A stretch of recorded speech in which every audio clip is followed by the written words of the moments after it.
إلي أنه استمع نفر من الجن فقالوا إنا سمعنا قرآنا عجبا اعوذ باللہ السمیع العلیم من الشیطان اللعین الرجیم بسم اللہ الرحمن الرحیم بدأت بسم اللہ فی الدرس اولا تبارک رحمانا رحیما وموئلا وثنیت صلی اللہ ربی علی الرضا محمد المہدى الى الناس مرسلا وعطرته ثم الصحابة ثم من تلاهم على الإحسان بالخير وبلا وثلثت أن الحمد لله دائما وما ليس مبدوءا به أجزم العلا۔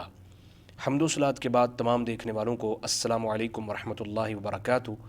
میں ہوں قاری محمد اویس اور آپ دیکھ رہے ہیں میرا یوٹیوب چینل۔ سب سے پہلے تو میں ان تمام احباب کا تہ دل سے شکر گزار ہوں جنہوں نے میرے چینل کو میری حوصلہ افزائی کے لیے میرے مشن میں معاون بن کے میرے چینل کو سبسکرائب کیا۔ دعا ہے کہ اللہ کریم ان تمام احباب کا حامی و ناصر ہو اور مزید ہمیں ایسے ہی کار خیر میں حصہ لیتے رہنے کی توفیق عطا فرمائے اور دوسروں تک بھی اس چینل کو شیئر کرنے کی توفیق عطا فرمائے۔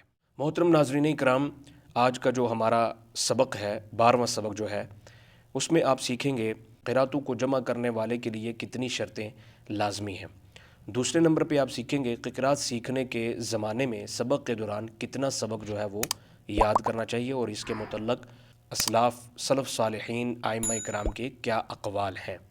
تو سبق شروع کرنے سے پہلے اگر آپ میرے چینل پر نیو ہیں تو جلدی سے میرے چینل کو سبسکرائب کر دیجئے اور ساتھ میں دیے گئی گھنٹی کے نشان کو بھی دبا دیجئے تاکہ میری ہر نئی ویڈیو کا نوٹیفیکیشن آپ تک پہنچتا رہے۔ تو آئیے سبق کا آغاز کرتے ہیں۔ محترم واجب القدر ناظرین اکرام، امام ابو الحسن قبحاتی رحمۃ اللہ تعالی علیہ اپنے قصیدہ کی شرح میں لکھتے ہیں کہ قراتوں کو جمع کرنے والے کے لیے 5 شرطیں لازمی ہیں۔ 5 شرطیں کیا ہیں قراتوں کو جمع کرنے والے کے لیے لازمی ہیں۔ نمبر 1 کہ جب وہ قرات شروع کرے تو اس کا وقف اچھا ہو، حسن الوقف، اس کا وقف اچھا ہو۔ پہلی جو اس کی شرط ہے وہ یہ ہے کہ قرات کو جمع کرنے والے کے لیے پہلی شرط یہ ہے کہ وہ وقف اچھا کرے۔ دوسرے نمبر پہ جب وہ پڑھنا شروع کرے ابتدا جو ہے اس کی اچھی ہو۔ نمبر 3 اس کی ادا اچھی ہو، حسن الوقف، حسن الابتدا اور حسن الادا، یعنی ابتدا اور ادا اور وقف، یہ 3 شرطیں کیا ہیں لازمی ہیں۔ چوتھی شرط یہ ہے مرکب نہ کرنا۔ مرکب نہ کرنے کا مطلب یہ ہے کہ جب آپ کسی قاری کی قرات شروع کرتے ہیں تو جب تک وہ جو قرات شروع کی ہے اس کو تمام نہ کر لیں، پورا نہ کر لیں، اس وقت تک کسی اور قاری کی قرات کو شروع کرنے سے احتراز کیا جائے، یعنی بچا جائے، ٹھیک ہے۔ تو اگر طالب علم جو ہے وہ اپنے شیخ سے وہ قرات سیکھ رہا ہے پھر سنا رہا ہے تو سنانے کے دوران اگر وہ اس چیز کا احتیاط نہیں کرتا، مطلب کہ وہ قرات ایک قاری کی شروع کی ہے اور دوسری قاری کی بھی ساتھ میں قرات کو وہ پڑھ لیتا ہے، مرکب کر لیتا ہے، تو ایسے اگر احتیاط نہیں وہ کرتا تو شیخ کے اوپر لازم ہے کہ اسے ہاتھ کے اشارے سے روکے۔ اگر وہ پھر بھی نہیں سمجھتا طالب علم تو پھر شیخ کے اوپر لازم ہے کہ اسے زبان کے ساتھ کہے کہ فصل نہ کر، ٹھیک ہے۔ اگر پھر بھی وہ نہ سمجھے تو شیخ کے لیے لازم ہے کہ رک جائے اور جب تک طالب علم اپنی غلطی پر جو ہے وہ متنبہ نہ ہو جائے اس وقت تک جو ہے وہ آگے کسی اور قاری کی قرات کو شروع نہ کیا جائے۔ تو یہ کیا ہے؟ چوتھی شرط ہے قراتوں کو جمع کرنے والے کے لیے کہ مرکب نہ کرنا۔ 5ویں شرط یہ ہے ترتیب کا لحاظ رکھنا، ٹھیک ہے۔ ترتیب کا لحاظ رکھنا یہ ہے کہ جس طرح شیوخ اور طبقات کے اعتبار سے قرائے سبعہ کی جو تعداد ہے اور اسی طرح جمہور قرائے کرام کے نزدیک جو قرائے سبعہ کی تعداد ہے، جو تعداد نمبر وائز بتائی گئی ہے اس نمبر وائز تعداد کے لحاظ سے وہ ترتیب کو ملحوظ خاطر رکھتے ہوئے قراتوں کو کیا کرے؟ پڑھے، ٹھیک ہے۔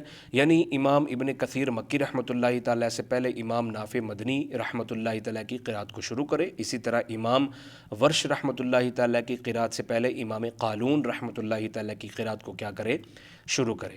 تو ترتیب کا لحاظ رکھنا کیا ہے؟ ضروری ہے۔ لیکن امام ابن جزری رحمۃ اللہ تعالیٰ فرماتے ہیں کہ ترتیب کا لحاظ رکھنا کوئی ضروری نہیں ہے، کیونکہ جن اساتذہ سے میں نے علم کا اکتساب کیا ہے، فیض حاصل کیا ہے، وہ قاریوں کے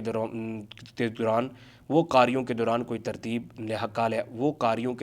ترتیب کا لحاظ نہیں رکھتے تھے۔ تو اس لیے امام ابن جزری رحمۃ اللہ تعالیٰ فرماتے ہیں کہ ترتیب کا لحاظ رکھنا کوئی شرط نہیں ہے۔ بعض جو علماء قراء ہیں ان کے نزدیک ترتیب کا لحاظ رکھنا یہ 5ویں شرط ہے۔ ناظرین کرام، آپ سمجھ گئے ہوں گے کہ قراتوں کو جمع کرنے والے کے لیے 5 شرطیں لازمی ہیں۔ نمبر 1 وقف اچھا ہو، نمبر 2 ابتدا اچھی ہو، نمبر 3 ادا اچھی ہو، نمبر 4 مرکب نہ کرنا، اور نمبر 5 ترتیب کا لحاظ رکھنا۔ اب جو دوسرے نمبر پہ آپ نے آج سبق سیکھنا ہے وہ یہ ہے کہ قرات سیکھنے کے زمانے میں سبق کے دوران کتنا سبق لینا چاہیے اور کتنا سبق یاد کرنا چاہیے۔ سب سے پہلے تو یاد رکھیں کہ جو علماء کرام تھے وہ ایک نشست میں 10 آیتیں کیا کرتے تھے، تلاوت کرتے تھے، طالب علموں کو 10 آیتوں کا سبق دیا کرتے تھے۔ صدر اول کے علماء کرام کے بعد کے اساتذہ کرام اور مشائخ عظام پڑھنے والے کی جو ہے وہ طاقت کے اعتبار سے کیا کرتے تھے، سبق دیا کرتے تھے، جتنا وہ یاد کر سکتا ہے، ٹھیک ہے، اس اندازے سے وہ کیا کرتے تھے، سبق دیا کرتے تھے۔ اور امام ابن جزری رحمۃ اللہ تعالی فرماتے ہیں کہ اگر مفرد قرات شروع کی ہے، یعنی مفرد قرات پڑھنے کی صورت میں وہ قرآن کا 120واں حصہ کیا کرتے تھے، سبق دیا کرتے تھے، اور مجموعی طور پر قراتوں کو پڑھنے کی صورت میں وہ 240واں حصہ کیا کرتے تھے، سبق دیا کرتے تھے، امام ابن جزری رحمۃ اللہ تعالی فرماتے ہیں، ٹھیک ہے۔ اور بہت سے علماء کرام کا یہ قول ہے کہ سبق میں کوئی کسی قسم کی حد مقرر نہیں ہے، اور یہی قول امام سخاوی رحمۃ اللہ تعالی کا بھی ہے۔ سبق پڑھنے کے دوران کوئی بھی کسی بھی قسم کی حد مقرر نہیں ہے۔ تو محترم ناظرین کرام، آج کا سبق جو ہے وہ 2 چیزوں پر منحصر تھا۔ نمبر 1 قراتوں کو جمع کرنے والے کے لیے کتنی شرطیں لازمی ہیں وہ میں نے آپ کو بتا دیا، اور دوسرے نمبر پہ کتنا سبق یاد کرنا ہے وہ بھی میں نے آپ کو بتا دیا۔ اور اس حوالے سے یہ بھی آپ بات ذہن نشین کر لیں کہ ابھی تک جتنے بھی آپ نے اسباق پڑھے ہیں، یہ ساری اصطلاحات اور جو تعریفات اور جو معلومات ہے قرات 7 و 10 روایات اختلافات کے حوالے سے، یہ اتنا ہی قرات سیکھنے والے کے لیے ضروری ہے جتنا ایک محدث کے لیے علم حدیث کے لیے اس قسم کے مسائل سے واقفیت ہونا ضروری ہے۔ ایک محدث کے لیے جس طرح علم حدیث کے لیے اس قسم کے مسائل سے واقفیت ضروری ہے، اسی طرح قرات سیکھنے والے کے لیے، قاری کے لیے بھی ان تمام اصلاحات اور اس نو اکرام کے قوال جو میں نے آپ کے سامنے رکھے ہیں، ان کا جو ہے وہ سیکھنا اور یاد کرنا جو ہے وہ بہت ضروری ہے۔ تو محترم ناظرین اکرام، امید ہے کہ آپ کو سبق سمجھ میں آ گیا ہوگا، لیکن اس کے باوجود اگر کسی بھی قسم کا آپ کے ذہن میں کوئی اشکال ہو، کوئی سوال ہو، تو آپ جو ہے وہ کامنٹ کر کے، میل کر کے مجھ سے جو ہے وہ پوچھ سکتے ہیں۔ مجھے چیز کو اپنی دعاؤں میں یاد رکھیے، انشاءاللہ اگلے لیسن میں میری اور آپ کی ملاقات ہوگی۔ اللہ حافظ، السلام علیکم ورحمۃ اللہ وبرکاتہ۔ أوحي إلي أنه استمع نفر من الجن فقالوا إنا سمعنا قرآنا